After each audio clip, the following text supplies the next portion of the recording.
এদিকে মিট রান্না হইতেছে, সাথে রুটি করা হইব। তো আজকে ভাতের বদলা রুটি খাওয়া হইব।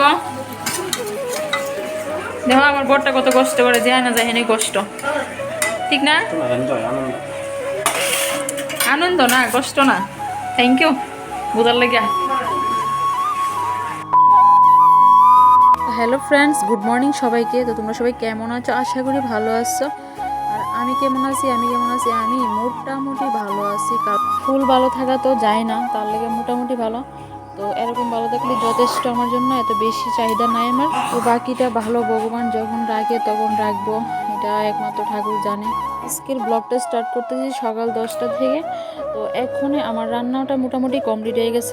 এখন যাবো দিদিভাই তারা করে, এই যে। তো আমি এখন আছি আমার দিদিভাইয়ের ঘরে। তো তারা করে একটা জিনিস বানাইছে, তো এই জিনিসটা কে কে খাইছে আমার একটু জানাইও। তো এটার নাম হলো, এটা হলো এক ধরনের ভাত, যার নাম হলো মুলি ভাত। তো মুলির গোটা আছে, তো যারা এটা খায় এটা জানবো এটা কি। তো এক ধরনের মানে মুলির গোটা আছে। তো ওই মানে এটারে কই বড়ি আর কি, বড়িটা দিয়ে এই ভাতটা রান্না করে। তো আমার কাছে এত ভালো লাগে না। এই ভাতটা কিন্তু আমার দিদিভাই খায় খুবই ভালো পায়, দাদা তারপরে আমার মা ওইটি ভালো পায়। তো তারা খাইবো এখন। এই ভাতটা কিন্তু আবার গরমের দিনে খাইতে ভালো লাগতো না, এটা শীতের দিনে কিন্তু ভালো লাগে। তো কে কে খাইছো আমার একটু কমেন্টে জানায়ও, আর কিরকম লাগে তোমাদের কাছে। তো আমি কিন্তু ভাত খেয়ে আলিছি অলরেডি, তো এই ভাত আর এখানে খাইতাম না। তো কালারটা কিন্তু দেখলে মানে পায়েসের মতো লাগে, খাইতে ইচ্ছা করে। তো আমরা হলাম বাঙালি, তো বাঙালিদের তো খাওয়ানোর কোনো শেষ নাই, মানে কত ধরনের খাবার যে বাঙালি। তো এদিকে দেখো আমার শাশুড়ি মা লয়ে এলেছে খাইবার লেগে। বন্ধুরা আজকে যাবো আমরা মাসির বাড়িতে, তো বাকি ভিডিওটা দেখতে পারবা তোমরা। আকাশ ভাই তো বাইরের বাড়িতে আছি, বাইরে যাবো এখন কই আর কোনো প্রোগ্রামে যাবো, নিমন্ত্রণ খাইতে যাবো গা। তো তাড়াতাড়ি ঠিক আছে। তো হ্যালো বন্ধুরা, আমরা এক্ষণে মাসির বাড়ি যাচ্ছি। তো ওইখানে এসে আমার একজন সিস্টারের লগে দেখা হয়েছে, এই যে। তো একজন সিস্টারের লগে দেখা হয়েছে। সিস্টারের নাম কি বলো? আমার নাম নন্দিতা দাস। নন্দিতা দাস। তো তার বাড়ি এখানেই। তো আমি আছি এক্ষণে মোহনপুর, আমার মাসির বাড়ি। তো নন্দিতা ঠান্ডা লাগেনি বলো?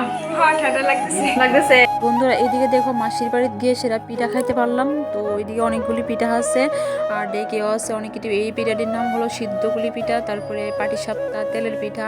তো অনেক ধরনের পিঠা মাসি বানাইছে। তো আজকে বন্ধুরা মাসির বাড়িতে গেলাম, গিয়ে মাসির বাড়িতে পাইছি না, মেয়ে শো বাড়িতে নেই। তো বোন আছে বাড়ি, তার ভাই। তো এদিকে দেখো একটা পিঠা নিলাম আমি হাতে। তো এটার ভিতরে কিন্তু নারকেল, তো নারকেল দিয়ে এই পিঠাটি বানাইলে আমার কাছে খুবই ভালো লাগে। তো খাইলাম দুইটা পিঠা।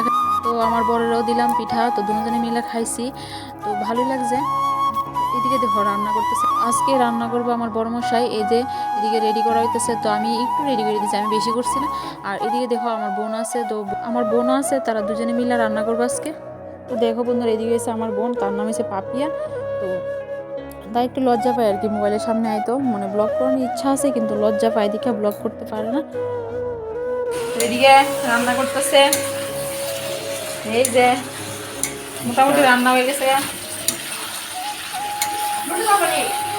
এদিকে মিট রান্না হইতেছে, সাথে রুটি করা হইব।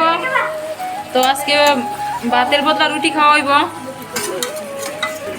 দেখো আমার বরটা কত কষ্ট করে, যায় না যায় হেনে কষ্ট, ঠিক না? আনন্দ না, কষ্ট না। থ্যাংক ইউ বুঝার লাগিয়া। আর পিঠা শীতের দিন এলে তো পিঠা না গেলে তো হয়ই না, একদম পিঠা লাগবেই। তো দেখো আমি কিন্তু অলরেডি খাইয়ে লিতেছি পিঠা, খুবই ভালো লাগতেছে টেস্ট একদম। আমার ফেভারিট পিঠা কিন্তু পাটিসাপটা। তো এবার রান্না বান্না কমপ্লিট হয়ে গেছে, তো আমরা একটু পরে খাওয়ালাম। আর এদিকে রয়েছে আরেকটা। তো ওইদিকে দেখো মানে ভর্তাটা কীভাবে মিক্সড করতেছে। তো এটা হলো পিক ভর্তা। তো খাইতে খুবই টেস্ট হয় এই ভর্তাটা। তো বন্ধুরা আজকের জন্য ভিডিওটি আমি এখানে শেষ করতেছি। সবাই ভালো থাকো, সুস্থ থাকো, এবং নতুন একটা ভিডিওতে আবার সবার সাথে কথা হবে। সবাইকে টাটা।